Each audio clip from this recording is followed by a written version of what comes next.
Hello good people, welcome back to news retina. চলুন দেখে এই সপ্তাহে নিউজের কি আছে আমাদের। ছোটদের জন্য বাজারে নতুন স্মার্ট ওয়াচ নিয়ে আসলো গুগল ফিটবিট। ফিটবিট ওয়াচটি 7 বছর বা তার বেশি বয়সের বাচ্চাদের জন্য। মূলত বাচ্চাদের নিরাপত্তার কথা মাথায় রেখে এর ডিজাইন করা হয়েছে। এতে লোকেশন ট্র্যাকিং ফিচার দেওয়া হয়েছে এবং রিয়েল টাইম লোকেশন আপডেটও আছে। সো বাচ্চারা উল্টাপাল্টা জায়গায় যাওয়ার দিন শেষ।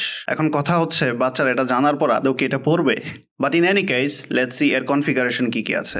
Strong body plus LED display, সাথে স্মার্টফোনের মতো কর্নিং গরিলা গ্লাসের সুরক্ষা। স্মার্ট ওয়াচে 2 জিবি র্যাম ও 32 জিবি স্টোরেজ দেওয়া হয়েছে। 32 জিবি দিয়ে কি করবে পোলাফান?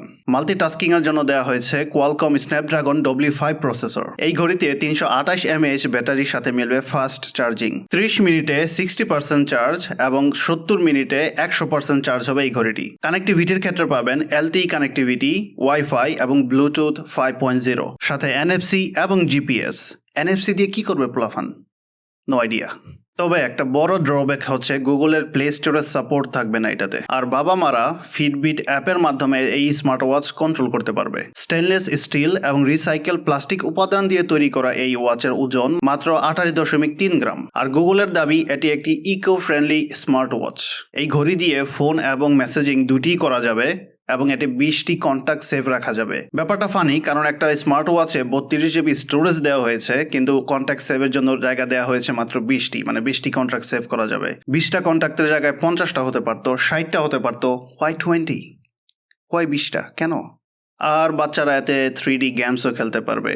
মানে গেমস সামহাও বাচ্চাদেরকে গিলাইতেই হবে। এই ঘড়িটি প্রায় সব ফিজিক্যাল অ্যাক্টিভিটিস ট্র্যাক করতে পারবে। পাশাপাশি ফিটনেসের জন্য এখানে বিভিন্ন গোল সেট করা যাবে। কথার কথা, আপনি আজকে 2 কিলোমিটার দৌড়াতে চান বা হাঁটতে চান, সেই গোলগুলো এখানে সেট করা যাবে। শুধু তাই না, এই ঘড়িটা ওয়াটার রেজিস্ট্যান্টও। 50 মিটার পানির নিচেও কিচ্ছু হবে না এই ঘড়িটার। এত নিচে গিয়ে কে কি করবে? No idea. 50 meter is way too much, but anyways. এই ঘড়িটা গুগল স্টোর এবং অ্যামাজন থেকে অর্ডার করা যাবে। হ্যাঁ, ঘড়িটা তো আমিও কিনতাম, কিন্তু ব্যাপারটা উইয়ার্ড না যদি আমার বাবা আমার সবকিছু ট্র্যাক করতে থাকে ঘড়ি থেকে?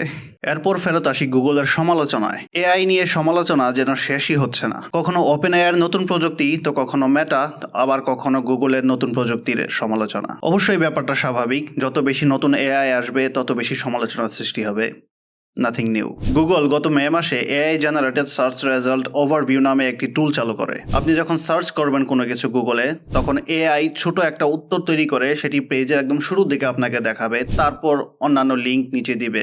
আগে যেটা করতে হইতো, শুধু লিঙ্ক আসতো, এক এক লিঙ্কে গিয়ে গিয়ে আমাদের দেখতে হইতো যে কোন লিঙ্কে কি ইনফরমেশন আছে। এখন এআই যেটা করবে, কয়েকটা লিঙ্ক থেকে সে আনসার খুঁজে বের করে পেজের একদম শুরুতে আপনাকে উত্তরটা সংক্ষিপ্ত করে দেখিয়ে দিবে। এতে করে ব্যবহারকারীদের উত্তর খুঁজে পেতে খুবই সহজ হবে এবং একাধিক লিঙ্কে ক্লিক করার প্রয়োজন পড়বে না। গুগল তাদের এই নতুন এআর ব্যাপারে বলেছিল এটি মানুষের কাজকে অনেক সহজ করে দিবে। তবে মানুষের কয়েকদিনের ব্যবহারের পরেই দেখা যায় এআই সার্চটি ভুল উত্তর দেওয়া শুরু করেছে এবং যার ফলে গুগলকে অনেক সমালোচনার সম্মুখীন হতে হয়। ব্যবহারকারীদের অনেকেই সার্চ রেজাল্টে বিভ্রান্তিকর উত্তর পাওয়ার অভিযোগ করেছে। একজন ইউজার এক্সে পোস্ট করেছে যে গুগলের এআই সামারিতে বলা হচ্ছে সাবেক মার্কিন প্রেসিডেন্ট বারাক ওবামা হচ্ছেন একজন মুসলিম, আর আমরা সবাই জানি উনি একজন মুসলিম না। অন্য একজন ইউজার পোস্ট করেছে যে গুগল সামারিতে বলা হচ্ছে আফ্রিকার 54টি স্বীকৃত দেশের মধ্যে কোনো একটি দেশ নেই যার নাম ইংরেজি অক্ষর কে দিয়ে শুরু হয়, এবং আমরা সবাই জানি কেনিয়া নামের একটি দেশ আছে আফ্রিকাতে যার প্রথম অক্ষর কে। এই এআই ওভারভিউকে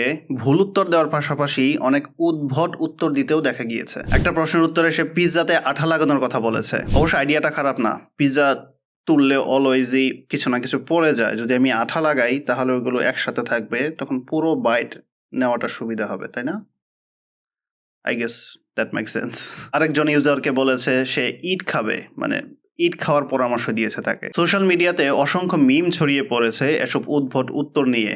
গুগলের এআইয়ের উপরে অনেকে বিশ্বাসযোগ্যতা এবং নির্ভরতা হারাতে শুরু করেছে। গত বছরের মে মাস থেকে বেটা ভার্সনে এই ওভারভিউ টুলসটি পরীক্ষা করে দেখেছে গুগল। কিছুদিন আগে এই টুলসটি যুক্তরাষ্ট্রে ছাড়া হয়। তো এখন এই ব্যাপারে গুগল কি বক্তব্য দিয়েছে? গুগলের সিইও বলেছে যে কয়েক মিলিয়ন প্রশ্নোত্তর দিয়ে এই টুলসটিকে ট্রেন করানো হয়েছে। টেকনোলজিক্যালি গুগল অনেক অ্যাডভান্স হওয়ায় সার্চের উত্তর দেওয়ার ক্ষেত্রে গুগলের ইফিসিয়েন্সি বেড়েছে প্রায় 80%। 80%। কিন্তু এখন এই এআই এর অবস্থা দেখে অনেকেই বলছে যে এই প্রোডাক্টটা পুরোপুরি তৈরি হওয়ার আগেই মার্কেটে ছাড়া হয়েছে। একজন এআই বিশেষজ্ঞ বলেছে গুগল এক সময় খুবই গুণগত ও মানসম্মত পণ্য সেবা দেওয়ার জন্য পরিচিত হলেও এখন গড়পড়তা ও নিম্নমানের প্রযুক্তি এনে হাস্যরসের শিকার হচ্ছে। যখন এই সমালোচনাগুলো শুরু হয় তখন গুগল একটি রেসপন্ড করে। দ্য ভার্জ নামের একটি টেক ওয়েবসাইট আছে, গুগল একটি ইমেল পাঠায় তাদেরকে এবং বিস্তারিত বলে যে কেন এরকম হচ্ছে, কি সমস্যা, কি সমাচার। অধিকাংশ এআই প্রতিষ্ঠানই দাবি করে তাদের এআই 80 থেকে 100% নির্ভুল। অ্যাকুরেসি 80% হওয়াটা খুব কঠিন কিছু না, কারণ এআই এর কাছে মানুষের অনেক ধরনের ডেটাই আছে। বাকি 20% নির্ভুল হওয়াটাই হচ্ছে সব থেকে বড় কঠিন।